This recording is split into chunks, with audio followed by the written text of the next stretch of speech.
Ja ku erdhi momenti të tregoj një histori të shkurtër mbi Shtetet e Bashkuara të Amerikës. Ej kalamaja, gati fillojmë. Ai ishin në Evropë, disa njerëz të quajtur peregrinët, të cilët kishin frikë se mos ishin të përsekutuar. Kështu, ngjiten në një anije dhe zbarkojnë në një botë të re. Unë nuk do të kishim më frikë. O, jam kaq i qetë dhe i sigurt. Por sa po mbrin, mirë priten nga indianët, friksojnë përsëri dhe i frasin të gjithë. Ju mendoni se tani që s'duket një rast të tërë do të qetësoheshin? Ja, fillojnë të kenë frikë nga njëri tjetri. Striga! Atëherë, fillojnë të djegin strigat. Në 1775 vrasin inglezët për të qenë të lirë dhe funksionon, por akoma nuk ndiheshin të sigurt. Aprovoi një ligj, çdo njeri i bardhë mund të mbajë një armë. Adhuroj pushkën time.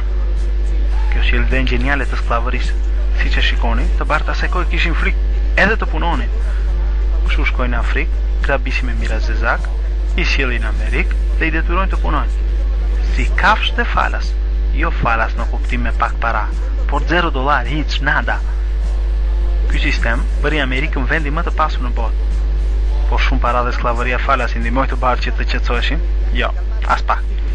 Frika e tyre rritet akoma, sepse pas 200 vjet të skllavëri, në shumë zona të jugut zezakët ishin më shumë se sa të bardhët. Është e lehtë të imagjinoni vazhdimin.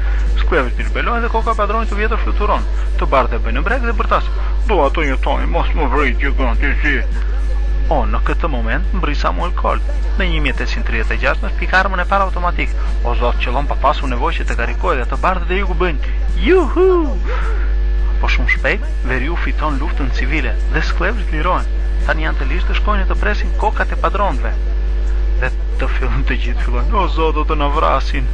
Por sklavët nuk ahmerren, duan vetëm të jetojnë në paqe. Por as kjo nuk i bin të bardhët. Formojnë Ku Klux Klan.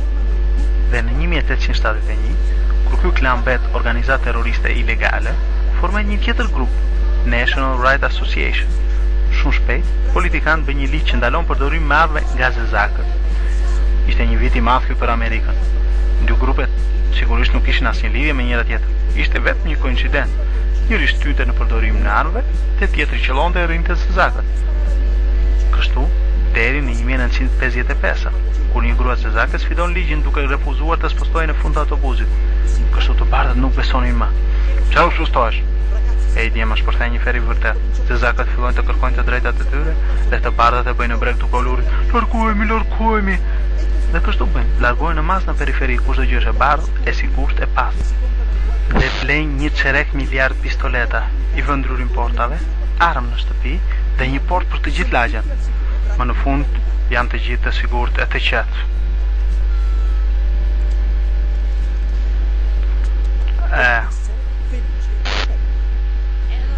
Dhe jetuan të lumtur e të gëzuar.